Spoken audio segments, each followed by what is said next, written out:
નમસ્કાર દોસ્તો, જય હિન્દ. વર્લ્ડ ઇનબોક્સ પર આપ સૌનું હાર્દિક સ્વાગત છે. કરંટ અફેર્સ લેક્ચર નંબર 220 પર પહોંચ્યા છીએ અને આજે ખાસ મહત્વના 3 મુદ્દાઓ પર આપણે વાત કરવાની છે. કરંટ અફેર્સ ભણવાની દોસ્તો આપણી જે સ્ટાઇલ છે એ એકદમ યુનિક છે આખા ગુજરાતમાં કે વીકમાં હું તમને 4 થી 5 લેક્ચર આપું છું અને દરેક લેક્ચરમાં 3, 4, 5 જેટલા અલગ અલગ પ્રકારના ટોપિક્સ આપું છું. ખરેખર તમે જોવા જાઓ તો આખા મહિનાના કરંટ અફેર્સમાંથી પરીક્ષાલક્ષી જે વિગતો હોય એ હાર્ડલી 80 થી 100 જેટલી મેટર્સ આખા મહિનામાંથી નીકળતી હોય.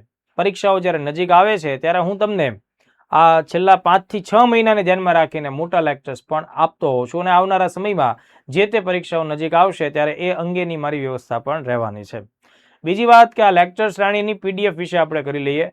આ લેક્ચર જેટલા હું ચલાવું છું તેની પીડીએફ ઓલરેડી આપણે ટેલિગ્રામ ઉપર અત્યાર સુધી અવેલેબલ રાખીએ છીએ, પણ આવનારા સમયમાં આપણી સંસ્થા એક નિર્ણય લે છે કે આ પીડીએફ છે એ વર્લ્ડ ઇનબોક્સ એકેડમી અને વર્લ્ડ ઇનબોક્સ માય ક્લાસ આ બંને એપ્લિકેશનમાં ફ્રી મટીરિયલ વિભાગમાં મૂકવામાં આવશે.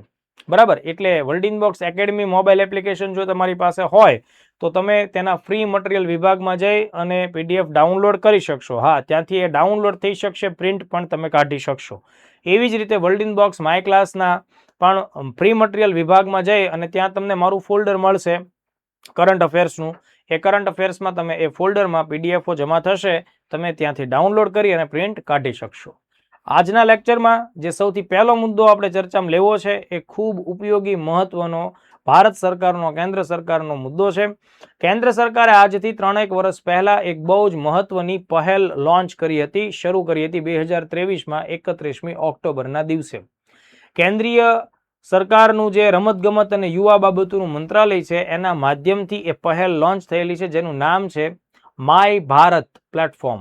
બરાબર, મેરા યુવા ભારત પ્લેટફોર્મ. આ એક પ્રકારનું ડિજિટલ પ્લેટફોર્મ છે જેમાં કોઈ પણ વિદ્યાર્થી યુવાનો કે જે 15 વર્ષથી 29 વર્ષની વય ધરાવે છે તેઓ પોતાનું રજીસ્ટ્રેશન કરાવી શકશે અને રજીસ્ટ્રેશન કરાવવાથી દેશની વિકાસાત્મક જેટલી પણ પ્રવૃત્તિઓ થઈ રહી છે, જેટલા સામાજિક અને રાષ્ટ્રીય સ્તરના કાર્યો થઈ રહ્યા છે તેમાં સ્વયંસેવક તરીકે પોતાનું યોગદાન આપી શકશે. આ ઉપરાંત દેશના વિકાસ માટે જે તે અલગ અલગ ક્ષેત્રોને ધ્યાનમાં રાખીને પોતાના યુનિક વિચારો, પોતાના કોઈ ખાસ પ્રકારના આયોજનો હોય, સરકારને કોઈ સૂચન હોય, કોઈ સજેશન્સ હોય તો એ પણ આપી શકશે.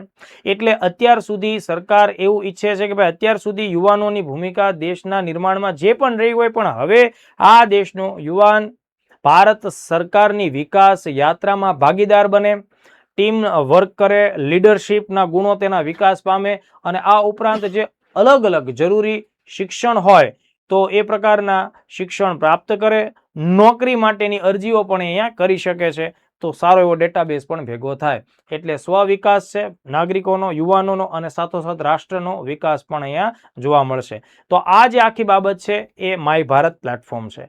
આ પ્લેટફોર્મ એક પ્રકારની ભારત સરકારની ઓટોનોમસ બોડી તરીકે જ કામ કરે છે. તો તમને એમ થાય કે સર આ તો 2023ની વાત છે, શા માટે અત્યારે આપણે ચર્ચામાં લઈ રહ્યા છીએ? તો એનું કારણ એ છે કે ઓગસ્ટ 2026માં આ માય ભારત પ્લેટફોર્મ અંતર્ગત જ એક નવી બીજી પહેલ શરૂ કરવામાં આવી છે, ફ્રેન્ડ્સ ઓફ માય ભારત. આ ફ્રેન્ડ્સ ઓફ માય ભારત નામની પહેલ વિદેશોમાં રહેતા ભારતીય યુવાનોને પણ આ જ પ્રકારની તકો આપણે આપવાની છે કે એ લોકો પણ પોતાના વિચારો, નવીનીકરણ, કોઈ નવા સજેશન, સલાહ, સૂચન ભારત સરકારને આપી શકે અને ભારત સરકારના રાષ્ટ્રીય વિકાસના કે સામાજિક વિકાસના જેટલા પણ કાર્યો થતા હોય એમાં ભાગીદારી આપી શકે, એમાં કંઈક ને કંઈક કોન્ટ્રીબ્યુશન આપે, વિદેશોમાં ભારતની છબી સુધરે એવો પ્રયત્ન પણ કરે. તો આવી વિવિધ બાબતોને ધ્યાનમાં રાખીને આજે આપણે ચર્ચા પહેલા મુદ્દાની કરીશું. તો સૌથી પહેલા માય ભારત. માય ભારતનું પૂરું નામ પરીક્ષામાં પૂછી શકાય, મેરા યુવા ભારત. એમાં જુઓ આ જે છે ને મેરા યુવા ભારત, એમાં તમને કોઈ પણ અલગ અલગ પ્રકારના શબ્દો આપી દેશે, તમે એમાં ભૂલ ન પાડતા. એટલે મેરા યુવા ભારત, તો આ પ્રકારે એનું પૂરું નામ થાય છે. લોન્ચ ક્યારે થયેલું છે ભાઈ? વર્ષ 2023માં 31મી ઓક્ટોબર. 31મી ઓક્ટોબર એટલે સરદાર વલ્લભભાઈ પટેલનો જન્મદિવસ હોય અને એટલા માટે આપણે એને રાષ્ટ્રીય એકતા દિવસ તરીકે પણ ઓળખીએ છીએ. તો 31મી ઓક્ટોબર 2023 સ્પર્ધાત્મક પરીક્ષાના વિદ્યાર્થી તરીકે તમને આ વર્ષ યાદ રહેવું જોઈએ. 2023માં આ પહેલ શરૂ કરવામાં આવેલી છે પ્રાઇમ મિનિસ્ટર નરેન્દ્ર મોદી દ્વારા. હવે આ આખી પહેલ અંતર્ગત જે કાંઈ પણ યુવાનો સાથે એન્ગેજમેન્ટ કરવાનું છે, જોડાણ કરવાનું છે, એનું જે સંપૂર્ણ કામગીરી છે નોડલ મંત્રાલય ચલાવશે. તો એ કયું મંત્રાલય છે? યુવા બાબતો અને રમતગમત મંત્રાલય. એટલે અહીંયા આ વિગત આપણે જાણવી ખાસ જરૂરી છે. મોટાભાગે ગૃહ મંત્રાલય સાથે વિદ્યાર્થીઓ કન્ફ્યુઝ થઈ જાય, શિક્ષણ મંત્રાલય સાથે વિદ્યાર્થીઓ કન્ફ્યુઝ થાય, અથવા યુવાનોની વાત છે તો એવું થાય કે ભાઈ યુવાનોમાં કૌશલ્યની વાત હોય તો કૌશલ્ય વિકાસ મંત્રાલય હોય એ સામેલ થાય. તો એવી બધી બાબતમાં ભૂલ ન કરતા તમારે આમાં મંત્રાલય ક્લિયર કરવાનું છે, યુવા બાબતો અને રમતગમત મંત્રાલય. આ પ્રશ્ન ઓલરેડી તલાટીની મુખ્ય પરીક્ષામાં પૂછાયેલો છે 5 માર્ક્સમાં.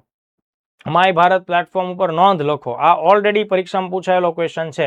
તો એ બધી તમે મેઇન્સના જવાબ લખો, એમાં આવી વિગતો આવી જ જોઈએ. જેમ કે મેં શું કીધું, આ વર્ષ અચૂકપણે આવવું જોઈએ લખાણમાં, પછી મંત્રાલય આવવું જોઈએ, અને એનું સ્વરૂપ કેવું છે તો કે આ એક સ્વાયત્ત સંસ્થા છે દોસ્તો. આ મોસ્ટ આઈએમપી બાબત મેં તમને જણાવી. ઓટોનોમસ બોડી છે જે ટેકનોલોજી આધારિત એક પ્લેટફોર્મ સ્વરૂપ ધરાવે છે, અને એ જરૂર પડે એવી સ્થિતિઓમાં સ્વયંસેવકોને એકઠા કરે છે. એટલે માત્ર ડિજિટલ જ નથી, ફિઝિકલ ફોર્મેટમાં લોકો એકઠા થઈ કામ કરે છે. વૃક્ષારોપણનું કામ કરે છે, રક્તદાન શિબિરનું કામ કરે છે, સાફ સફાઈ અભિયાનો વિશેના જે કોઈ મુદ્દા હોય એનું કામ કરે છે. ઇન શોર્ટ કે દેશમાં જે પ્રકારની સોશિયલ વર્કની ડિમાન્ડ સર્જાય તો યુવાનોને ગેધર કરવા માટે આપણે આ પ્લેટફોર્મનો ઉપયોગ કરીએ. એટલે આ આખી જે સિસ્ટમ છે એ ફિઝિકલ અને ડિજિટલ બંને સ્વરૂપની પેરેલલ ચાલે છે. એટલા માટે આને આપણે ફિઝિટલ ઇકોસિસ્ટમ એવો શબ્દ વાપરી શકીએ. તો આ વાતમાંથી 3 બાબતો ક્લિયર થઈ જવી જોઈએ કે ભાઈ માય ભારત આ એક અગત્યનું પ્લેટફોર્મ છે જે ફિઝિટલ ફોર્મેટમાં છે, જેની રચના 2023માં થઈ, અને રમતગમત યુવા બાબતો અંતર્ગત કામ કરતી એ ઓટોનોમસ એટલે કે સ્વાયત્ત પ્રકારની સંસ્થા કે તંત્ર કે પ્લેટફોર્મ છે. તો આ એનો બેઝિક પરિચય મેં તમને લોકોને આપ્યો. હવે જુઓ, આ માય ભારત પહેલ અંતર્ગત જે લક્ષ્ય જૂથ છે એટલે કે ઉંમરની દ્રષ્ટિએ તો એ વર્ષો પ્રિલિમ્સ માટે અગત્યના થાય. તો એના અંતર્ગત 15 થી 29 વર્ષના યુવાનો તેમાં જોઈન થઈ શકશે, ભાગીદાર થઈ શકશે. કિશોરો માટે જે ખાસ કાર્યક્રમો હોય એમાં 10 થી 19 વર્ષના વય જૂથને ટાર્ગેટ કરવામાં આવતા હોય. પણ આ 2 બાબતો યાદ રાખવાની થાય. કિશોરો માટેનો જે ઉંમર મર્યાદા છે 10 થી 19, અને યુવાનોની જે બાબત છે 15 થી 29 વર્ષ. આ ફેક્ટ મોસ્ટ આઈએમપી થાય પ્રિલિમ્સ માટે. મેઇન્સમાં લખો ત્યારે આ બંને વિધાનો તમારે લખવા જોઈએ. મુખ્ય ઉદ્દેશ આ પહેલ શરૂ કરવા પાછળનો એ હતો કે ભાઈ યુવાનોને માત્ર વિકાસના લાભાર્થી નહીં પણ વિકાસના ચાલક એટલે કે એક્ટિવ ડ્રાઈવર્સ અથવા તો યુવાન આધારિત વિકાસ, યુથ લેડ ડેવલપમેન્ટ બનાવવું. એટલે કે યુવાનોને માત્ર લાભાર્થી રાખવાના નથી પણ એ વિકાસના ચાલક બને, અને વિકસિત ભારતનો લક્ષ્યાંક જે 2047 સુધીનો છે આ વિઝનને પ્રાપ્ત કરવા માટે યુવાનો પોતાનું અમૂલ્ય યોગદાન, વૈચારિક યોગદાન, શારીરિક યોગદાન એ બધું આપે. તો આ બધી બાબત થઈ. હવે જુઓ, મેઇન્સ જ્યારે આવે છે, ફરીથી માનો કે આ ક્વેશ્ચન રિપીટ થાય તો આ વાત તમારે સ્વયં ખૂબ અગત્યની રીતે લખવાની થાય અચૂકપણે. જેમ કે જો અનુભવાત્મક શિક્ષણ એટલે કે એક્સપિરિયન્શિયલ લર્નિંગ ની વિશાળ તકો તમને મળે. મતલબ સરકાર જ્યારે પણ કોઈ સ્કિલ ડેવલપમેન્ટને રિલેટેડ કોઈ મોટો પ્રોજેક્ટ લોન્ચ કરે છે તો એ સમયે આ પ્લેટફોર્મ સાથે સંકળાયેલા જેટલા યુવાનો હશે એ બધા સુધી એની પ્રોપર માહિતી પહોંચશે. બની શકે કે એમાંથી ઘણા બધા વિદ્યાર્થીઓ, યુવાનો, ઉમેદવારો એ બધા એમાં જોઈન થશે અને પોતે કોઈ ચોક્કસ પ્રકારના શિક્ષણો પ્રાપ્ત કરશે જે મોટા ભાગે કૌશલ્ય આધારિત હશે. તો એક બાબત એ થઈ કે ભાઈ આમાં જોડાવાથી વિદ્યાર્થીઓને કે યુવાનોને ફાયદો શું થાય? અનુભવાત્મક શિક્ષણ મળે. બીજો ફાયદો શું થાય તો કે દેશમાં જ્યારે કોઈ આપત્તિ સર્જાય છે અથવા એવો કોઈ અવસર ઊભો થાય છે કે યુવાનોની મદદની દેશને જરૂર પડે છે ત્યારે સ્વયં સેવાનો તેને તક કે લાભ મળે છે. બરાબર?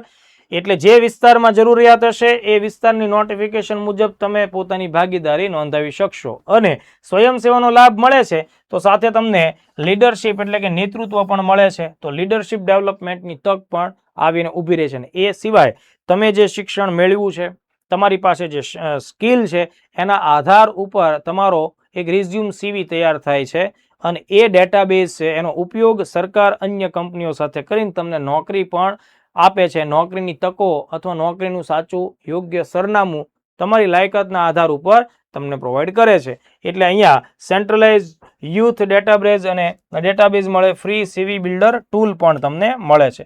આ મુખ્ય બાબત થઈ. એટલે કે અનુભવ આધારિત શિક્ષણની તકો, દેશની સેવા કરવા માટેની સ્વયં સેવાની તકો, લીડરશિપની તકો અને નોકરીની તકો. આ 4 વસ્તુ અચૂકપણે મેઇન્સમાં લખવી જોઈએ. પ્રિલિમ્સ માટે પણ આઈએમપી બની જાય. હવે આ પહેલ તો ઓલરેડી દેશમાં 3-1 વર્ષથી ચાલે છે, પણ તાજેતરમાં ઓગસ્ટ 2026માં ગાંધીનગર ખાતે બ્રિક્સ દેશોમાં યુવા બાબતોના મંત્રીઓની એક ખૂબ અગત્યની બેઠક થઈ. ગાંધીનગરમાં આ બ્રિક્સ યુવા બાબતોની જે બેઠક થઈ એના અંતર્ગત ભારત સરકારે ફ્રેન્ડ્સ ઓફ માય ભારત નામની નવી પહેલ લોન્ચ કરી છે. એટલે આનું લોન્ચિંગ ઓગસ્ટમાં થયું છે, ઓગસ્ટ 2026માં. ગાંધીનગરમાં બ્રિક્સ યુવા સમિટનું જે આયોજન થયું એમાં યુવા બાબતો અને રમતગમતના રાજ્યમંત્રી શ્રીમતી રક્ષા ખડસે દ્વારા આ પહેલ લોન્ચ કરવામાં આવી છે. હવે જુઓ દોસ્તો, એનો શું લક્ષ્ય છે, ખાસ ધ્યાન રાખજો. પ્રિલિમ્સમાં આ લક્ષ્ય પૂછી શકાય કે ભાઈ ફ્રેન્ડ્સ ઓફ માય ભારતનો ઉદ્દેશ કે એનો ટાર્ગેટ શું છે, તો કે ભાઈ વિદેશમાં વસતા ભારતીય મૂળના યુવાનો, એનઆરઆઈ હોય, ઓસીઆઈ હોય, વિદ્યાર્થીઓ હોય કે કોઈ વિદેશમાં વ્યવસાય કરતા હોય, એ બધા લોકોને આપણા દેશમાં ચાલતું માય ભારત પ્લેટફોર્મ છે એની સાથે જોડાણ માટેની આપણે તક આપીએ છીએ. એ લોકો પર્યાવરણ, શિક્ષણ, સ્વાસ્થ્ય, સામાજિક વિકાસ વગેરે જેવા ક્ષેત્રોમાં દેશને નવા આઈડિયાઝ, નવી ટેકનોલોજી, નવી ઇન્સ્પિરેશન આપી શકે છે, પોતાનો મત રજૂ કરી શકે છે. બરાબર. એટલે આ પ્રકારના જે ભારતીય ડાયસ્પોરા એટલે કે ભારતના લોકો જે વિદેશમાં વસે છે એ સમુદાય, ઇન્ડિયન ડાયસ્પોરા, તે પોતે પોતાની રીતે દેશને મદદ કરે, વિદેશોમાં ભારતની છબીને સુધારવામાં, ચમકાવવામાં મદદ કરે. કદાચ ભારત સરકારના કોઈ એવા કાર્યક્રમો જે તે દેશમાં આયોજિત થવાના હોય તો જે તે દેશમાં રહેલા ભારતીય યુવાનો આ પહેલ સાથે જોડાઈને ભારતના એ કાર્યક્રમને સફળ બનાવવામાં, સાર્થક બનાવવામાં વધુ મદદરૂપ થાય, એ પણ આનો હેતુ રહેલો છે. જેમ કે વિદેશમાં કાર્યરત કોઈ યુથ ક્લબ હોય ભારતના લોકોનું, બરાબર, અથવા કોઈ એવું સંગઠન કે એસોસિએશન હોય તો એ ગ્રુપ આપણા આ પ્લેટફોર્મ ઉપર જોડાઈ શકે, રજીસ્ટ્રેશન કરી શકે. વોલેન્ટરિંગ ક્ષેત્રો એટલે કે સ્વયંસેવાના ક્ષેત્રો જેમ કે શિક્ષણ, પર્યાવરણ, સ્વાસ્થ્ય જાગૃતિ, આપત્તિ રાહત, સાંસ્કૃતિક સંવર્ધન જેવા ક્ષેત્રોમાં એ લોકોને તક મળશે, દેશ માટે કંઈક કરી છૂટ્યા એવો ભાવ મળશે. એટલે આ બધી વિગત છે. તો આટલા મુદ્દાઓ તમારે લોકોએ ખાસ ધ્યાન રાખવા પડશે. એના અંતર્ગત નો યોર ઇન્ડિયા કરીને એક આખો ટોપિક એડ થયેલો છે, જેના અંતર્ગત વિદેશમાં રહેલા ભારતના યુવાનો ભારતની સમૃદ્ધિ, શિક્ષણ, ઇતિહાસ, ભારતનો સાંસ્કૃતિક વારસા વિશેની વિગતો પણ પ્રાપ્ત કરી શકશે. તો આઈ થિંક માય ભારત પહેલ 2023 વાળી એ તમને ક્લિયર થઈ હશે. અને ફ્રેન્ડ્સ ઓફ માય ભારત આ નવી પહેલ ઓગસ્ટ 2026માં લોન્ચ થઈ. આ બંને પહેલ વિશે તમારું નોલેજ વધ્યું હશે, તમારી પરીક્ષાલક્ષી જરૂરિયાતો તેમાં એકદમ ક્લિયર થઈ જશે. એટલી વિગતો આપણે ધ્યાને રાખીએ. આજનો બીજો મુદ્દો છે એ 23મી ઓગસ્ટ સાથે જોડાયેલો છે. દોસ્તો, છેલ્લા 3 વર્ષોથી ભારતમાં 23મી ઓગસ્ટને ભારત સરકાર રાષ્ટ્રીય અવકાશ દિવસ એટલે કે નેશનલ સ્પેસ ડે તરીકે ઉજવી રહી છે. તો અવકાશની કામગીરીમાં ભારતે આજ સુધીમાં જે સફળતાઓ પ્રાપ્ત કરી સ્પેસના ક્ષેત્રમાં, કારણ કે ભારત જે તે સમયે જ્યારે આજથી 80 વર્ષ પહેલા 1947માં ભારત જ્યારે આઝાદ થયું ત્યારે ભારતની આબાદી, ભારતની જવાબદારીઓ, ભારતની જરૂરિયાતો, આર્થિક સંસાધનો આ બધામાં કોઈ મેળ નહોતો. આપણી પાસે એટલા સંસાધનો કે વિજ્ઞાન, ટેકનોલોજી કે એન્જિનિયરિંગ ક્ષેત્રનું બહુ હાઈ લેવલનું નોલેજ પણ નહોતું. પણ તેમ છતાં ભારતના સપૂતોએ ખૂબ હિંમતથી, નોલેજથી, બુદ્ધિથી સાહસ દાખ્યું અને એ સાહસને લીધે ઈસરો જેવી સંસ્થાની રચના થઈ. અને વત્તા ઈસરોએ પછીના સમયમાં ખૂબ બધા એવા કાર્યો કર્યા છે કે જેની પાસે ખૂબ પૈસા, સંપત્તિ, ટેકનોલોજી, એન્જિનિયરિંગનું નોલેજ છે એવા દેશો કરતાં પણ આપણે ચડિયાતા સાબિત થયા છીએ. ઘણી બધી અદ્વિતીય સફળતાઓ ભારતે પ્રાપ્ત કરી.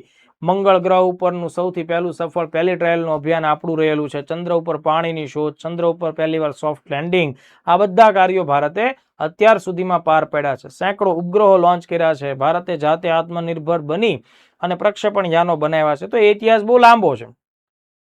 તો કહેવાનો મતલબ એમ છે કે જ્યારે ભારતની અવકાશના ક્ષેત્રમાં આટલી વિવિધ સફળતાઓ રહેલી છે તો એને હાઇલાઇટ કરવી જોઈએ. પેઢી દર પેઢી સ્પેસ એક્ટિવિટી યુવાનોમાં, નવી પેઢીઓમાં આવે એટલા માટે આ દિવસ ઉજવવો જોઈએ. તો હવે પ્રશ્ન એ થાય કે સર વાય 23rd ઓગસ્ટ એ કેમ? શું એ વિક્રમ સારાભાઈનો જન્મદિવસ છે? તો કે ના, એ તો 12 ઓગસ્ટ છે. તો શું એ ઈસરોનો જન્મદિવસ છે? ના, એ તો 15 ઓગસ્ટ છે. તો ઈસરો તે ઓગસ્ટમાં બન્યું, વિક્રમ સારાભાઈનો જન્મદિવસ એ ઓગસ્ટમાં છે, અને અવકાશ દિવસ છે એ ઓગસ્ટમાં છે. બરાબર. તો આવું કેમ? એની પાછળ ભારત સરકારનું 2023માં જે ચંદ્રયાન 3 અભિયાન આપણા દેશનું છે એ સફળતાપૂર્વક ચંદ્રના દક્ષિણ ધ્રુવ વિસ્તારની સપાટી પર સોફ્ટ લેન્ડ થવામાં સફળ થયું. વિશ્વમાં પહેલું આ એવું અભિયાન હતું જે south pole near by soft લેન્ડિંગમાં સફળ થયું. બાકીના દેશો પ્રયત્નો કરેલા પણ એમાં સફળ ન થયા.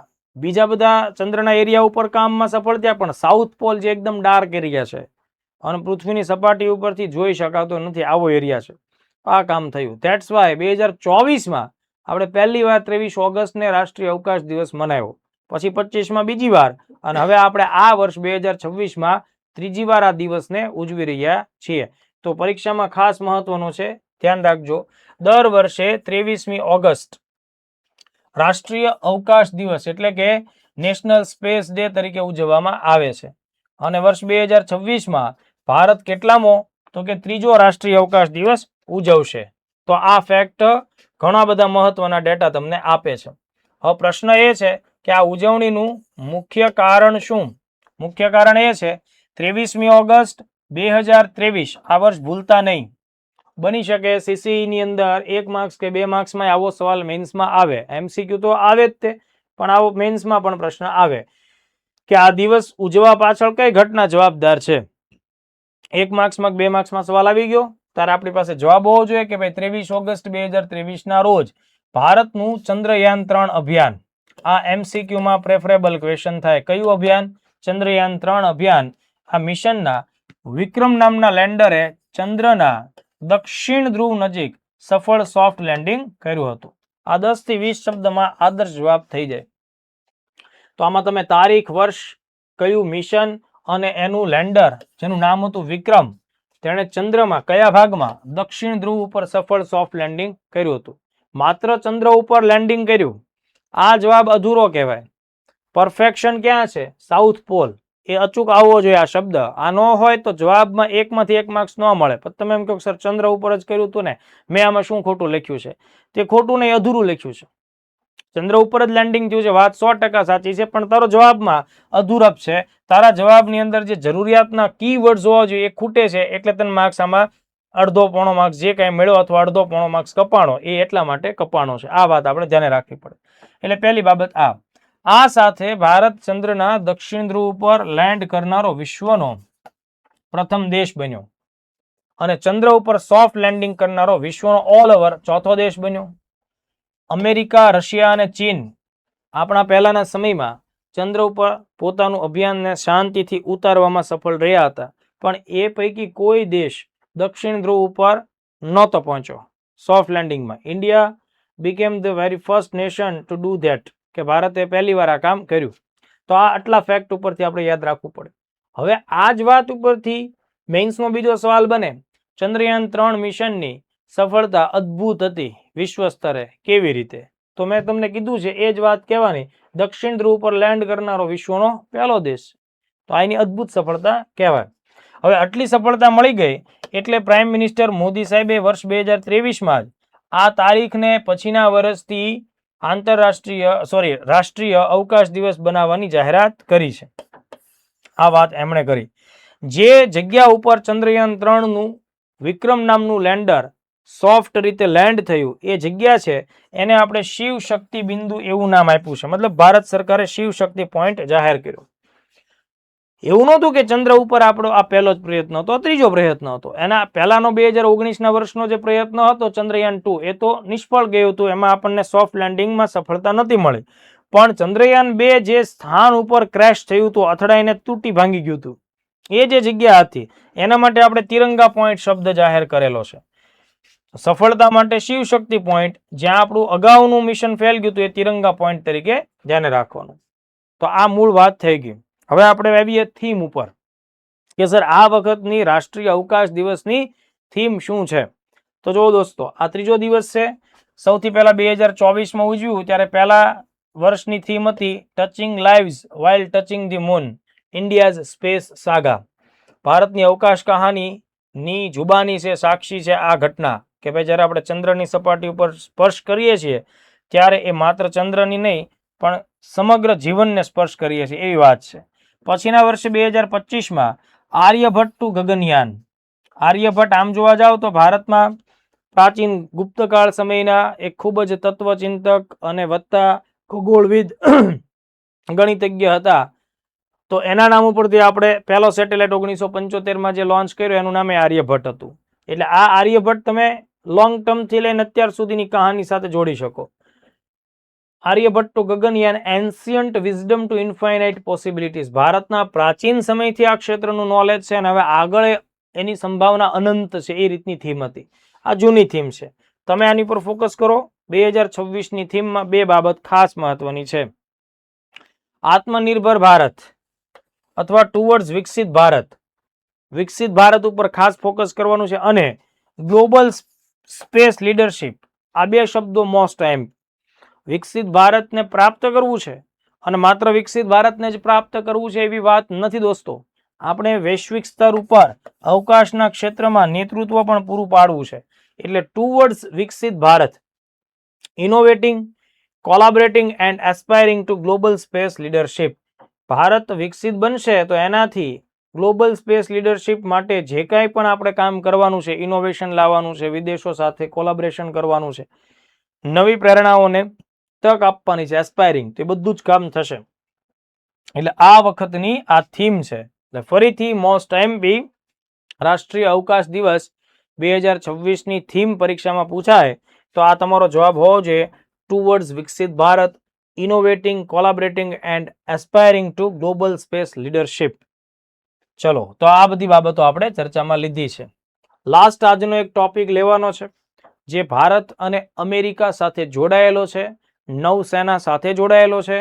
બંનેની નૌસેનાની ટુકડીઓએ ભારતના કેરળના કોચી ખાતે સંયુક્ત કવાયત હાથ ધરી છે અને એ સંયુક્ત કવાયત એક ખાસ મુદ્દા સાથે જોડાયેલી છે. એક્સપ્લોઝિવ ડિવાઇસ જે હોય એને કેવી રીતે આપણે ન્યુટ્રલ કરી શકીએ. વિસ્ફોટક પદાર્થો, વિસ્ફોટક હથિયારો, માનો કે દુશ્મનના વિસ્ફોટક હથિયારો તમારા હાથ લાગ્યા તો તમે એને ન્યુટ્રલ એટલે કે વિસ્ફોટ ન થાય એવી સ્થિતિમાં કેવી રીતે લાવી શકો, એના માટેની ટ્રેનિંગ કવાયત હતી. એટલે એને EOD કવાયતના નામથી ઓળખી શકાય. બરાબર, તો ખાસ ધ્યાન રાખજો. ભારતીય નૌકાદળ અને અમેરિકાનું નૌકાદળ US નેવી વચ્ચે એક્સપ્લોઝિવ ઓર્ડનન્સ ડિસ્પોઝલ કવાયત હાથ ધરવામાં આવી. એક્સપ્લોઝિવનો મતલબ થાય વિસ્ફોટક, ઓર્ડનન્સનો મતલબ થાય હથિયાર અથવા તો દારૂગોળો ધરાવતી સામગ્રી, ડિસ્પોઝલ એટલે એનું નિરાકરણ કેવી રીતે કરવું, એ રીતની આખી કવાયત છે. હવે આ કવાયત છે એમાંથી 2-4 એંગલ ધ્યાન રાખવા જોઈએ. પહેલા તો આ 8મી આવૃત્તિ છે એટલે એનો મતલબ કે અગાઉ આવી 7 કવાયતો થઈ ચૂકેલી છે. તો એક તો 8મી આવૃત્તિ. નંબર 2 કે આનું આયોજન ક્યાં થાય છે તો કે કોચી કેરળમાં થયું હતું, એટલે કે ભારતમાં થયું હતું 10 ઓગસ્ટ થી 14 ઓગસ્ટ વચ્ચે. ઠીક છે, તો આટલા મુદ્દાઓ આપણા માટે જાણવા જરૂરી હતા. હવે આપણે આગળ વધીએ છીએ MCQ તરફ. 3 મુદ્દા આજના મેં તમને ભણાવ્યા. MCQ તરફ આગળ વધીએ છીએ તો પહેલા વર્લ્ડિંગ બોક્સ ગાંધીનગર ખાતે જન્માષ્ટમી પછીના સમયમાં એક સ્પેશિયલ નવી ક્લાસ 3ના અભ્યાસ માટેની નવી જનરલ બેચ શરૂ થવાની છે. જનરલ બેચ જે આપણી હોય છે એ 8 મહિના સુધી ચાલતી હોય છે. તો આ જે નવી બેચ છે એ સપ્ટેમ્બરમાં 10મી તારીખથી લોન્ચ થશે, 10/9/2026. બરાબર દોસ્તો, 10/9/2026 જન્માષ્ટમી, સાતમ આઠમ બધા તહેવારો પૂરા થાય પછીના ટાઈમની આ બેચ છે. અને એ બેચ છે એ ઇવનિંગ બેચ છે, સાંજનો ટાઈમ છે 6 થી 8 વાગ્યાનો. બરાબર, જો તમે લોકો વહેલા એડમિશન લેશો તો તમને ફીઝમાં ડિસ્કાઉન્ટ પણ મળશે. 9 સપ્ટેમ્બર 26 સુધીમાં એડમિશન લેવા ઉપર વિશેષ ડિસ્કાઉન્ટ તમને મળવા પાત્ર થશે. આ ઉપરાંત જે વિદ્યાર્થીઓ એડમિશન લેશે એને વર્લ્ડિંગ બોક્સ માય ક્લાસ એપ્લિકેશન્સ મળવાની છે, જેમાં તમને CCE B group, CCE A ગ્રુપની મેઇન્સની બેચો પણ ફ્રીમાં મળવાની છે.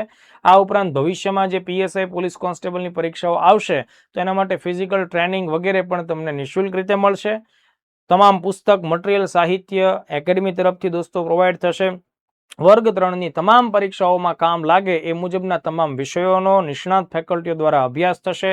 ડેઇલી ટેસ્ટ હશે, દર સોમવારે વીકલી ટેસ્ટ હશે, દર મહિનાના ટોપર વિદ્યાર્થીઓને પ્રોત્સાહન મળશે. આવી વિવિધ પ્રકારની સર્વિસ અને લાભ તમને આ બેચમાં મળવા પાત્ર થશે. તો તમે અથવા તમારા મિત્રોને ખૂબ સારી ફર્સ્ટ ક્લાસ તૈયારી, રિઝલ્ટ માટેની તૈયારી કરવી હોય તો શ્રેષ્ઠ સ્થળ વર્લ્ડ બોક્સ ગાંધીનગર છે. સેક્ટર 6 માં આપણી એકેડમી છે. 7575061818 આ નંબર ઉપર તમે કોલ કરી શકો વધુ વિગત મેળવવા માટે. ચાલો હવે આપણે MCQ તરફ આગળ વધવાનું છે, આગે કૂચ જારી રાખવાની છે.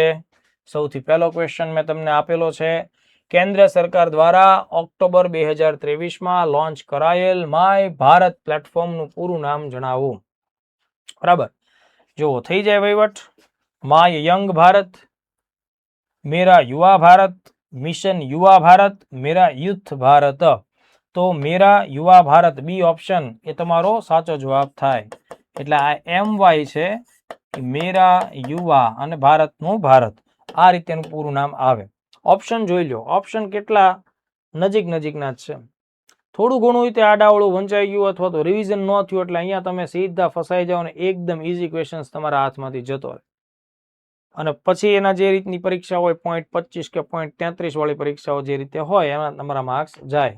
આ વાત ન થવી જોઈએ. માય ભારત પ્લેટફોર્મ અંતર્ગત યુવાનોની સામાન્ય વય મર્યાદા એજ ગ્રુપ કેટલી નક્કી કરવામાં આવેલી છે? 18 35 15 29 12 25 10 થી 30. બી ઓપ્શન 15 થી 29 વર્ષ એ યુવાનો માટેની એજ છે. કિશોરો કીધા હોત તો 10 થી 19. બરાબર, પણ યુવાનો શબ્દ છે ધેટ્સ વાય આપણો જવાબ 15 થી 29 સુધીનો રાખવાનો. માય ભારત પ્લેટફોર્મ કયા મંત્રાલય હેઠળ કાર્યરત એક સ્વાયત્ત સંસ્થા ઓટોનોમસ બોડી તરીકે કામ કરે છે? એટલે મતલબ ફિઝિકલ વત્તા ડિજિટલ એટલે ફિઝિટલ ફોર્મેટની ઓટોનોમસ બોડી છે. તો જુઓ તો શિક્ષા મંત્રાલય આવે ન આવે, ગૃહ મંત્રાલય ન આવે, યુવા બાબતો રમતગમત મંત્રાલય હા એ જવાબ સાચો, કૌશલ્ય વિકાસ અને ઉદ્યોગ સાહસિકતાનું મંત્રાલય નહીં. એટલે સી ઓપ્શન એ આપણો આ પ્રશ્નનો સાચો જવાબ છે. તાજેતરમાં માય ભારત પ્લેટફોર્મ ઉપર લોન્ચ કરવામાં આવેલ ફ્રેન્ડ્સ ઓફ માય ભારત પહેલનો મુખ્ય ઉદ્દેશ શું છે? ગ્રામીણ ક્ષેત્રના પ્રાથમિક શાળાના વિદ્યાર્થીઓને સ્કોલરશિપ આપવી? ના, એવો આનો ઉદ્દેશ નથી. વિદેશમાં વસતા ભારતીય મૂળના યુવાનોને ભારતના રાષ્ટ્ર નિર્માણ સાથે જોડવા? હા, આ આપણો સાચો જવાબ છે. ખેલાડીઓને આંતરરાષ્ટ્રીય સ્તરે નહીં. નિવૃત્ત સરકારી કર્મચારીઓને સ્વયંસેવા માટે પ્રોત્સાહિત કરવા? એ પણ નહીં. આ તો ભણ્યા છે એટલે ઈઝી લાગે છે ને. ન ભણ્યા હો તો આ 4 ઓપ્શનમાં તમારે અડધી કલાકમાં તો ગંજવાળવું પડે કે યાર આમાં શું આવશે, તુક્કો કેમ લગાડવો. તુક્કાથી પાસ ન થવાય. ઇન્ફોર્મેશન, રીડિંગ, રિવિઝનથી જ ઇન્ફોર્મેશન મસ્ત બને અને એનાથી આપણને પ્રશ્ન ઈઝી લાગે. દર વર્ષે રાષ્ટ્રીય અવકાશ દિવસ કઈ તારીખે ઉજવવામાં આવે છે? બધી ઓગસ્ટની તારીખ છે, એમાં 1 સપ્ટેમ્બરની છે. તમારે બી ઓપ્શન ટીક મારવાનો 23મી ઓગસ્ટ. કયા મિશનની સફળતાની યાદમાં 23 ઓગસ્ટને રાષ્ટ્રીય અવકાશ દિવસ તરીકે જાહેર કરવામાં આવ્યો છે? મંગળયાન મિશન તો જવાબ નથી. આદિત્ય-L1 પણ નથી. ગગનયાન હજી થવાનું બાકી છે. ચંદ્રયાન અભિયાન સફળ થઈ ચૂક્યું છે. મંગળયાન ઓલરેડી રિટાયર્ડ પણ થઈ ચૂક્યું છે, અત્યારે કામ નથી કરતું. આદિત્ય-L1 અત્યારે કામ કરે છે. બરાબર, ચંદ્રયાન 3 છે તો એનું સેટેલાઇટ ચંદ્રયાન 2 વાળો કામ કરે છે. ગગનયાન હજી ભવિષ્યનું મિશન છે. ચંદ્રયાન 3 મિશનના લેન્ડરે ચંદ્ર ઉપર જ્યાં સફળ લેન્ડિંગ કર્યું હતું તે સ્થાનને શું નામ આપવામાં આવ્યું છે?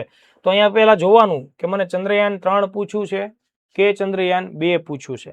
તો અહીં ચંદ્રયાન 3 પૂછ્યું છે તો આપણે વાત કરી છે કે એમાં શિવ શક્તિ પોઈન્ટ આવશે. આ તિરંગા પોઈન્ટ છે એ ચંદ્રયાન 2 સાથે જોડાયેલું છે. વિક્રમ પોઈન્ટ એ કોઈ મિશન સાથે ખાસ સંકળાયેલું પેલો જે પ્લેસ નથી. વિક્રમ સારાભાઈના નામે આખો એક વિશાળ ખાડો ક્રેટર છે ચંદ્ર ઉપર, પણ પોઈન્ટ નથી. જવાહર પોઈન્ટ છે દોસ્તો એ ચંદ્રયાન 1 સાથે સંકળાયેલો બિંદુ છે. બરાબર, તો એ પણ આપણે ધ્યાને રાખીએ. એટલે અહીંયા આપણો માંગ્યા મુજબનો જવાબ શિવ શક્તિ પોઈન્ટ થાય. ચંદ્રયાન 3ની સફળતા સાથે ભારત ચંદ્રના કયા ભાગ પર લેન્ડિંગ કરનારો વિશ્વનો પહેલો દેશ બન્યો હતો? શું ઉત્તર ધ્રુવમાં આપણું મિશન હતું? નહીં. અદૃશ્ય ભાગ, જે ભાગ પૃથ્વી ઉપરથી ન દેખાય? નહીં. વિષુવવૃત્તીય પ્રદેશ? પણ નહીં. દક્ષિણ ધ્રુવનો વિસ્તાર, જેનો ઘણો ખરો અંશ આપણે જોઈ શકતા નથી, પણ અહીંયા આપણો માંગ્યા મુજબનો જવાબ કયો આવશે? દક્ષિણ ધ્રુવ વિસ્તાર. એટલે આપણે ડી ઓપ્શનને ટીક મારીશું. ચલો નેક્સ્ટ ક્વેશ્ચન જોઈએ. ઓગસ્ટ 2026માં યોજાયેલી 8મી EOD એક્સપ્લોઝિવ ઓર્ડનન્સ ડિસ્પોઝલ દ્વિપક્ષીય નૌકાદળ કવાયતમાં ભારતે કયા દેશની નેવીએ ભારત સાથે ભાગ લીધો હતો? ઓસ્ટ્રેલિયા નથી, જાપાન, ફ્રાન્સ નથી, United states of America, US એ સાચો જવાબ આવશે. ભારત અને US નૌકાદળ વચ્ચેની વિશિષ્ટ EOD કવાયત 2026નું આયોજન ભારતમાં કયા સ્થળે કરવામાં આવ્યું હતું? કોચી, કેરળ સાચો જવાબ આવશે. તો બાકીના ઓપ્શન્સ તમારા માટે નકામા થાય. હવે 10 MCQ પૂરા થયા. જે વિદ્યાર્થીઓની પાસે વર્લ્ડ બોક્સ એકેડમી વાળી એપ્લિકેશન છે એમાં તમારે તમારી પ્રોફાઇલમાં જવાનું, ફ્રી મટીરિયલ વાળો વિભાગ છે એને ક્લિક કરવાનો. એને ક્લિક કરશો એટલે આ પ્રકારના ફોલ્ડર્સ મળશે અને એમાં એક ફોલ્ડર્સ મળશે કરંટ અફેર્સ. બરાબર, તો આ કરંટ અફેર્સ છે દોસ્તો, એનું આ ફોલ્ડરમાં બધી PDF મળશે. બરાબર, world box academy application free મટીરિયલમાં તમારી પ્રોફાઇલમાં જશો એટલે ત્રીજો જ તમને આખો વિભાગ મળશે ફ્રી મટીરિયલ. ક્લિક કરશો એટલે આ રીતે આખું ફોલ્ડર ઓપન થશે. કરંટ અફેર્સનું આખું ફોલ્ડર લેવાનું, એમાં PDF મળશે. આ PDF ડાઉનલોડ થઈ શકશે અને પ્રિન્ટ નીકળી શકશે. એટલે આ એપ્લિકેશન વહેલી તકે ન હોય તો તમે લોકો પ્રાપ્ત કરી લેજો. તો આજના લેક્ચરમાં મિત્રો આપણે ખૂબ મહત્વના મુદ્દાઓ અને વત્તા એ મુદ્દાઓ ઉપરથી કેવા કેવા ટાઈપ્સના MCQ પૂછી શકાય એની વિગતે વાત કરી છે. ફરીથી નવા લેક્ચર, નવા ટોપિક, નવા મુદ્દાઓ સાથે મળતા રહેશું. આપ તરફથી જે કાંઈ રિસ્પોન્સ અમને મળે છે એ અમને પ્રેરણા આપે છે. તમે લેક્ચર્સ નિયમિત જોતા રહેજો અને પરીક્ષાલક્ષી વિગતોમાં આગળ વધતા રહેજો. આ લેક્ચર્સ પ્રિલિમ્સ મેઇન્સ બંનેમાં કામ લાગવાના છે. મળીએ. જય હિન્દ, જય ભારત.